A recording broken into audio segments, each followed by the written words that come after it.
हाँ बाबा आवे में दिक्कत ना भइल का रास्ता में कोनो दिक्कत ना। एड्रेस तो पता तो बताइए देले न सीधा आगे नहीं यही के बानी लड़का के दादाजी। अच्छा ठीक बा। आ इनका जो संपत्ति बाटे सब इनकरे बा।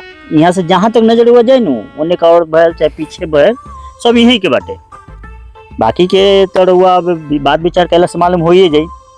हम अगुआ के काम रहे बात करावे के कि ना और जे आके बाकी बाटे दान दहे तय तमन जे करे के बाटे वो यहाँ से बैठल बनी सामने सामने बात कर ली। आ जन्नी बाबा लइका हम मतलब हमरे साथे रहले लइका एकदम ऊख जैसन सीधा बा। लइका में कोई दिक्कत नहीं खे एकदम नाशा पदार्थ कुछ होइले नहीं खे। हीरा बा हीरा कहल जाओ ना हीरा ऊ लइका बाटे। संपत्ति सब उनकरे बा ई सब आगे इनके पीछे जानू मतलब जहाँ तक नजर ना होई नु वहाँ तक इनकरे संपत्ति बा। ओने मजे हेने का और देखी हेने का दिखाई और देखी तो ऊख के खेती बाटे नु सब अब पीछे गछिया बुझाता टे गछी सब इनकरे बाटे वहाँ तक। में कोई डरे बाकी नहीं ना बाबा कोई डरे नहीं के में और देखे तनी एक बनावे तनी धर्मशाला बनावी तनी लोग के रहे लगी। हाँ हो धर्मशाला बनता आते। अच्छा लाठी बड़ी तो वही ना सब यहीं के बा। पोखरा एगो खुनौले बनी कि लोग दिवाई नु तो छठ करी लोग पूजा करी लोग नहाए लोग। पोखरा खुनौले बनी 13 बीघा में। संपत्ति की कमी नहीं की यहाँ के। मछरियो हुई मछरियो बा संपत्ति की कमी नहीं थी। बाकी की बात कर ली अब। हाँ तड़ुआ बात करी। प्रणाम। अरे प्रणाम प्रणाम बोला जाए कहते रहुआ एगो पोता का दुआ। जी जी जी वही कुंवारे बा। हाँ कुंवारे बा शादी कर है जरूर कर और कुछ मांगो बा। अरे महाराज हमरा कमी कौन सी के बाद रहुआ से मांग करी तो लड़की सुंदर होई बियाह होई। लड़की मतलब कुछ कहीं के नहीं सुना तनी मांग तो हमार कुछ नहीं थे। अच्छा अरे तोहफा समझ के 15 लाख नगद एगो सोना के सिकरी एगो गाड़ी बुलेट का स्वाद है बकिएश्वर समाज रहुआ से का कहे के बा रहुआ होशियार आदमी बा। पटने मांगबा। अरे मांग थोड़े रहुआ तो कमी कुछ बा ना। अरे वह कुछ दहेज चाहिए ना जब रहुआ यहाँ हमरा बुझाता दिया ना काहे जी तो हमरा देखबा 30 लाख नगद आ एगो 4 टका गाड़ी।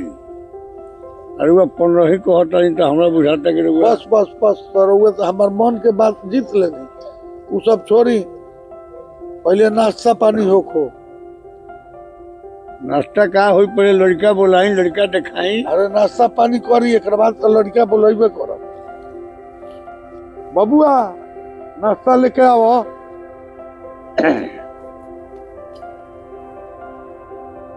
वो लोग नाश्ता करी धरी आदमी पर दूधू को बा धरी रहो धरी।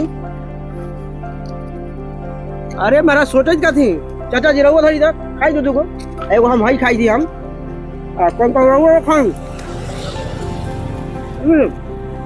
ई राउर के हुआ धरी आखिर जानो ना ई भतीजा हई। हां हमार नाम कमलेश बा गरीब परिवार से हमनी के। राउर नाम कमलेश जी और बड़का भैया के नाम कुबले। हां कुबले वो तो बड़े आदमी नंबर 1 बानी संपत्ति के अतना ना बनाई बा। आ जो रुआ नाश्ता करौनी हो वैसा नाश्ता तो हाथ में हमरा यहाँ के डोमो चमार न कराओ तो। महाराज नाश्ता हाँ अरे हमनी बड़े आदमी हैं। अच्छा अपना बर्तन में रहुआ लोग के मुंह लगवा दी पहले पहले यही से हम हाथ में नाश्ता चलवानी हो रहुआ लोग खाई का कहे के का कहता रोकी ना भाई पानी पिए तो तनी जलपान करी पानी पी गिलास में ले मिले अजूरी से पिए ला पड़ी पी अजूरी लगाई अजूरी से पिए। हां जी भाई मान गनी प्यारे आदमी की खानदान से यही होती भाई पुरानका रहुए है। हां यही से अपना बर्तन में मुंह लगाओ के ना कि देत रहुआ उनके यही से हाथ में नाश्ता चलो। चली छोड़ी झटापट पर हाथ लगाई जा पी पानी ना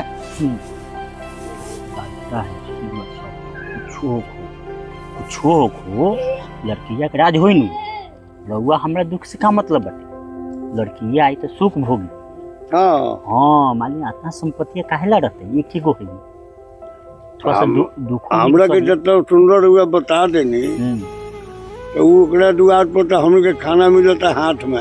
हाँ तो औसन थोड़े करी लड़की जब आ जाए तो ओकरा सुते के पड़ी भूई है। ना ऐसन बात नहीं के। हाँ ओकरा घर में खटिया उटिया बा। बे मारा नेवाड़ी बने धान की खेती इतना न खाली खटिया के बात करी नेवाड़ी बने घरे नेवाड़ी में एकदम गद्दा बना के सुती हमनी के पूरा नीचा बिछा हां एकदम गद्दा उसे राजा महाराजा कोई सुताई तो ऐसा हमनी के बिछावना रहले महाराज वो का बात करी ऐसे माने रउआ दुख होई तो रउआ कितना दिन के जिंदगी हमरा कितना दिन के जिंदगी अगर बेटी आई घर में सुखी होई सुख से जाई तो वही नाम हुई नु कि हाँ चल हम रउआ मोच पैंट के कह सके तनी कम देख और फलना के घर में हम कैले बने अपन बेटी के साथ शान से ए महाराज पहले पानी पीने और कोई देखे वाला और हम काम चपड़ा हुआ वो तो बीच में एकदम फटफट कैले बानी पहले ही एकदम यहाँ ई बात बाटे मान लेनी कि वैसा हमरा से दिक्कत से का मतलब लड़किया के सुख होई के चाहिए इधर और कहल एकदम जायज बा। हाँ बड़े आदमी नंबर 1।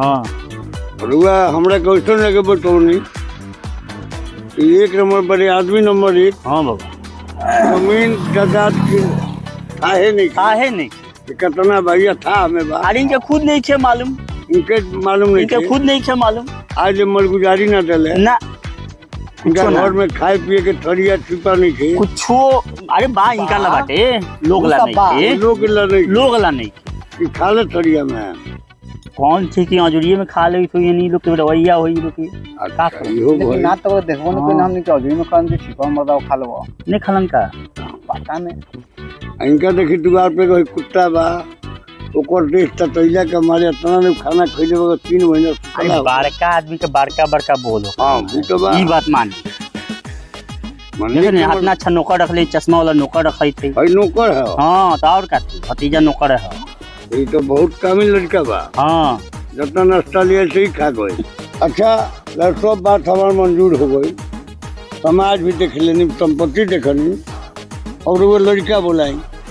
अच्छा हबराइल मत जाओ नाश्ता हुई है गई लड़का गइल बा ऊख के खेत में ऊख के कटनी लागल बा। अच्छा अंगेर छिलत हुई है बोलवा तनी बबुआ मैं बोला ले आवा जा जी सब लेके हो गल नाश्ता छिला खूब तो छिला भैया उधर जा जी बोला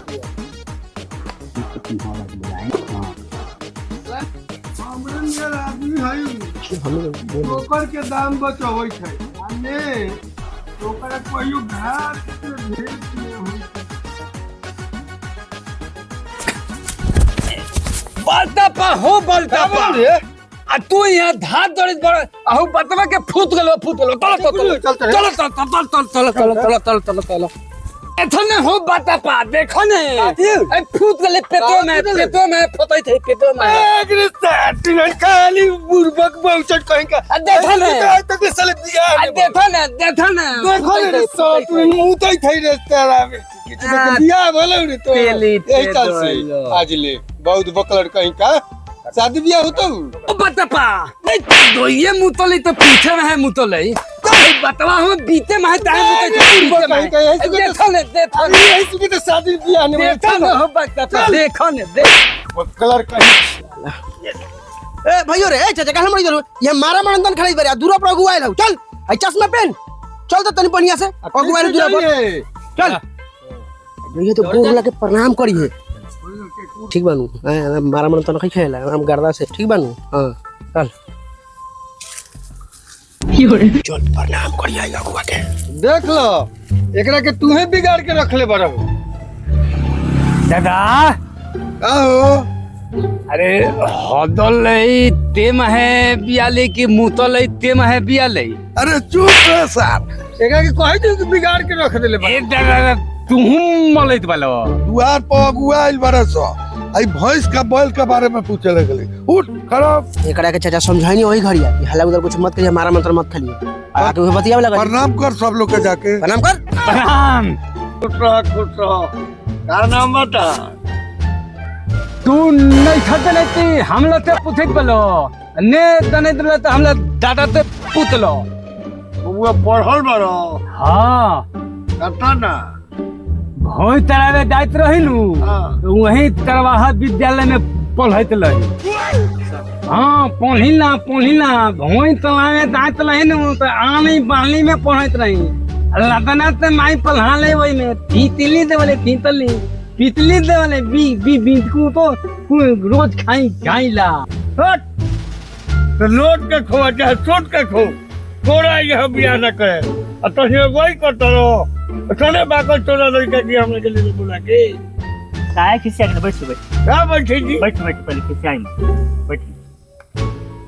बाबा आज बाल हो ये तना सुनर लइका कहवा कौना भूसल में धइले रहनी हो। अरे लड़का नहीं देवता हो देवता देवता हाँ आई बा इंजीनियरिंग कैले हमारा ऐसे मत पूछा।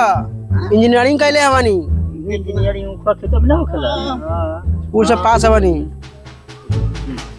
तो बात करने की पड़ेगी ना रे काफी कमी बाटे महाराज काफी कमी बाटे लइका में एको सब कुछ देख लेनी हो। हां खान पान रोहन सोहन पढ़ाई लिखाई और ये खानदान के अरे खान पर देख ली लड़कावा में क्या कमी बताई ना हमरा की। ओए लड़का देखी तो कतना सच्चा समा गंजी गमछी अरे बताई। थोड़ा देर के बाद ही पैंट खोल के लंगटे दौड़े लगी। अरे मेहनती नु है बाबा मेहनत। अच्छा किसान लोग कैसे रहे बताई। किसान मेहनत करेला हाँ तो किसान नु हो और तेकर अब हाथ ना जोतवाइया है के समय मिलेला खाए के कपड़ा पहने के महाराज। अरे सब धाहे वाला हुआ तो बात महाराज ढाई वाला नहीं थे खेती हर है तो खेती करी ना तो खाई कहाँ से। जान गई कि लड़का पियो फेंको गुरदर पराम पलांग हाँ भाग भाग ना हमला थे बियाह तो ली आ गली तो हम कतना ना तो अलन था पे तोल चलन तो बियाह चलवे पे तोलो लउआ तले से पली ताहे न तली बोल काहे न तोलो हां लो दावलन था ना था पे तोल दलन तो लउओ ना तली बियाह लउआ तले से पली। तू धर कैसा हूं कर दब हम नसल तो कहीं करबो ने के करब तू जैसे करल कर अपन बोला दई थे तरह तावा तरह लेकिन हमर नाश्ता के लेबे तोला बियाह तइए ते दाला हो फ्री के बिस्कुट दल मोठाई अब खा लेबो के बिस्की अदल मोत नहीं आई बाबा तले के पली लेबे तले के पली चल कोठरी में बैठी आयल हिल लेबे तो फेंटे पे पली फेंक के दाई के पली फेंको आधर बानर बहन चोट के हम बियाह करा। ए दादू बोले तो चाहे नहीं था हम का बोली ऊ तो बोलता ही हवन तो हम का बोली तो यही रहता ले बिना फेंके ले चल दई लो अरे के खानदान में सब तरह कोनो आधर बा कोनो दाढ़ी बढ़ावे बा कोनो केस बढ़ावे बा ये खानदान के निमित्त बा।